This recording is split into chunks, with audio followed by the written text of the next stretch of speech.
Go fruit yourself.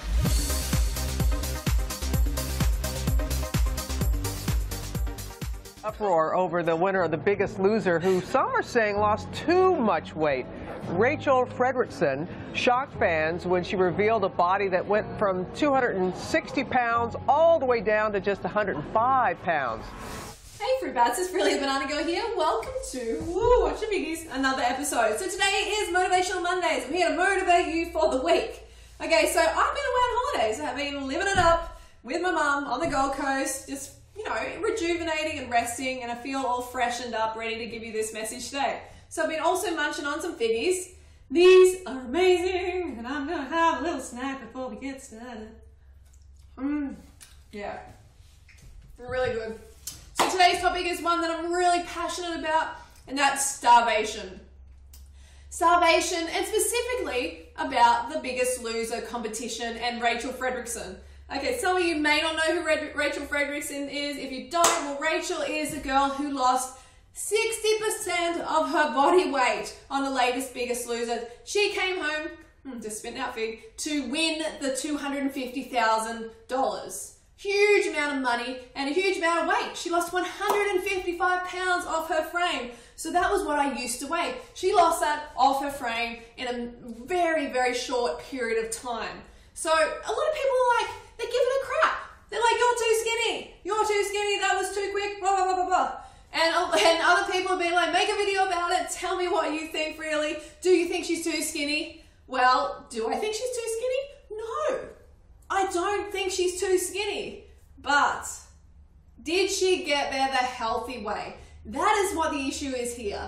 It's not about her weight. It's about, did she get lean the healthy way? Did she get there through fitness, through eating properly, through lifestyle changes, through long-term effort? No, she didn't. She employed unhealthy methods to get there. Firstly, like, I want to say I am happy when people, you know, feel good about themselves. And she obviously, you know, feels good about the weight she's lost. She's come from a huge size and she's really reduced and, you know, she's feeling good about herself. But the problem is, it is not long-term. It is not sustainable. So that feel-good feeling is short-lived. In 2006, season 3 of The Biggest Loser, I won the show.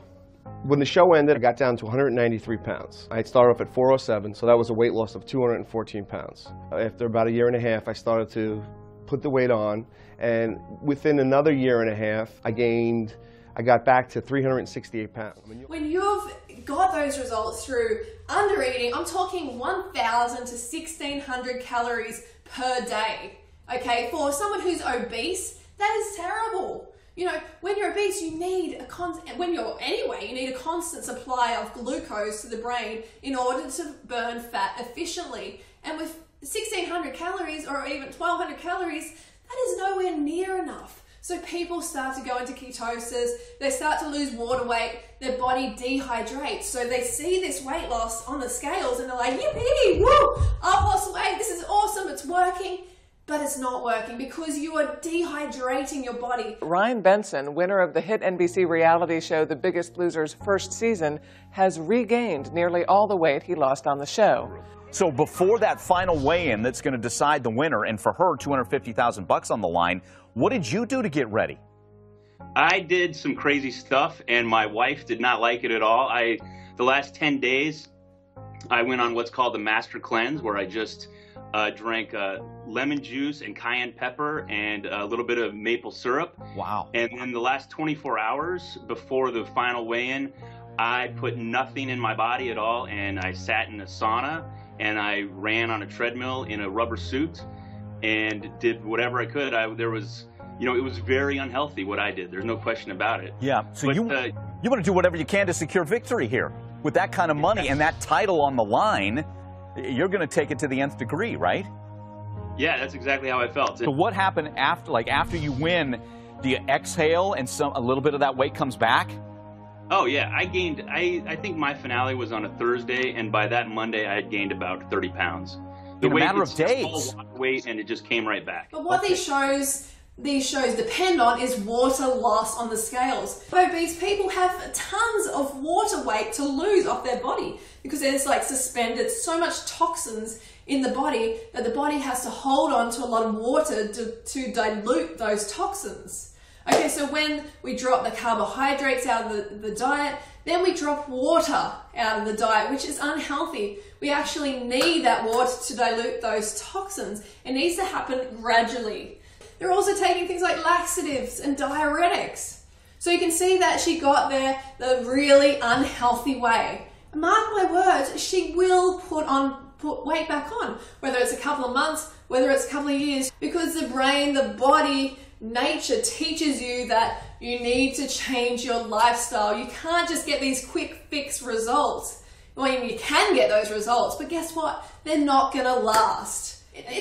To me, it really breaks my heart because people want to get slim, they want to get healthy, but they don't understand how. And these sort of shows, they condition people. They condition the population to think, hey, I can get similar results to these Biggest Loser people. I'm going to grab a gym membership and I'm going to start restricting my calories. And guess what? They binge out and they give up their exercise and they think, oh, you know, I'm undisciplined.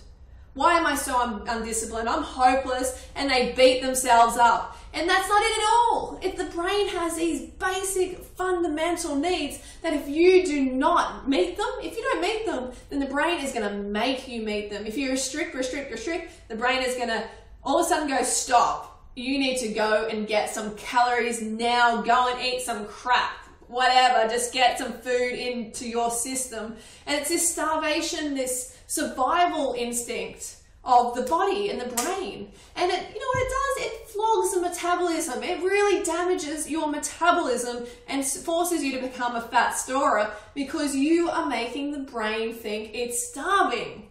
So you've got to stop the brain thinking it's starving by feeding it enough glucose consistently. There needs to be this steady supply of glucose. If there isn't, you're going to binge out. Okay, the weight's going to come back. I promise you, every single time you cut corners, single time you cut your carbohydrates in your diet, you are going to end up binging out, whether it's in a couple of months or a couple of years, you're going to be binging out and gaining it all back again. The man featured in the TLC documentary, The 650-Pound Virgin. We first met David Smith 3 years ago after he lost more than 400 pounds.